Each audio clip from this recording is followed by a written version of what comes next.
Humas Kementerian Agama Provinsi Sumatera Selatan mengeluarkan rilis pelaksanaan Haji 1441 Hijriah diputuskan batal. 3 skema pengurusan biaya haji pada Jumat 12 Juni 2020. Rilis tersebut, Kementerian Agama telah memutuskan untuk membatalkan pemberangkatan jemaah haji 1441 Hijriah atau 2020 Masehi pada 2 Juni 2020.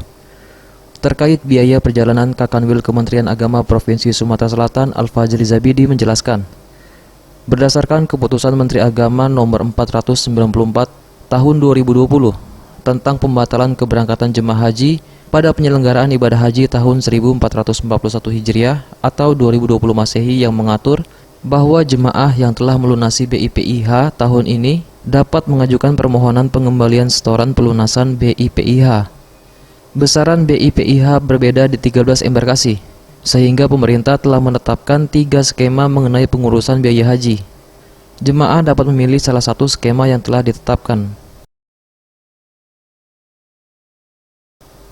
Sementara jika jemaah haji yang batal berangkat tersebut meninggal dunia, ia menjelaskan bahwa nomor porsinya dapat dilimpahkan. Pelimpahan porsi tersebut bisa dilakukan kepada suami, istri, ayah, ibu, anak kandung atau saudara kandung yang ditunjuk dan atau disepakati secara tertulis oleh keluarga.